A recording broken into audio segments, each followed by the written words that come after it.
I saw my first Japanese beetle yesterday on an elderberry shrub, so I wanted to give you a quick update on the status of Japanese beetles in Missouri. Now, this insect pretty much doesn't need any introduction, but I'm just going to give you a little bit of background. It typically emerges from the soil in June, but can be as early as May. It can be found feeding on foliage through September. These are established throughout Missouri. They're a key pest of fields, specialty crops, and ornamentals. Now, this is a website that if you're not familiar with, you might want to go and check out. And there's the link right there. We monitor the Japanese beetles that are throughout the state. And so this site, if you go there, you can see where they're showing up and the numbers that could indicate that you might need to do something. So right now, there's not a significant count of them. Like I said, I saw the first one in my yard yesterday, but this is something to be aware of.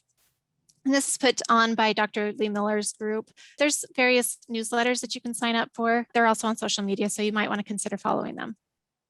So this is a Japanese beetle. It's such a problem, you probably are familiar with it. There are some native beetles that might look a little bit familiar, so I do just want to point out that this beetle can be distinguished from the native beetles by the presence of the 5 pairs of white tufts on their abdominal sides and the 2 additional tufts on the tip.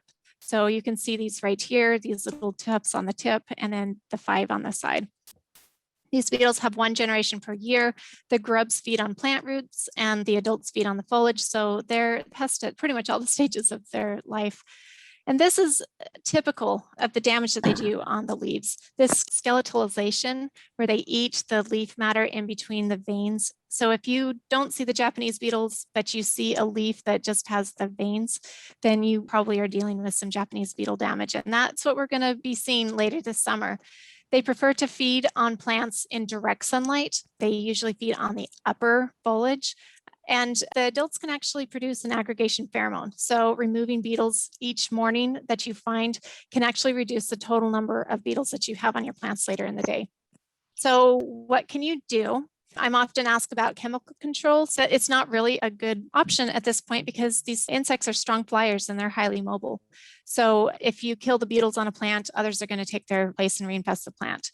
And treating for grubs doesn't really significantly reduce Japanese beetle populations either. Again, because the adults can fly in from neighboring areas from over a mile away. So what I recommend, if you're in a home situation, you can flick the beetles into a container with soapy water. Do this every day in the morning. You can also place screens or netting over plants. If these are fruiting plants, you'll want to wait until after pollination is complete. And then I'm asked about traps quite often. Please do not put out traps. It attracts them and it's a very effective trap. Yes, you'll collect a whole bunch, but you're also bringing a whole bunch into your yard. We also do have some native biological controls that are coming. The tachinid fly and the wasp, Typhia vernalis, they are natural predators, and entomologists have confirmed that this wasp is here in Missouri. They confirmed it in Merrimack State Park in 2017 and 2018. So this wasp will likely be able to spread throughout the state and provides probably the best hope of reducing Japanese beetle populations. Hopefully this will be a good year for that wasp and we'll start to see some reduction in this pest.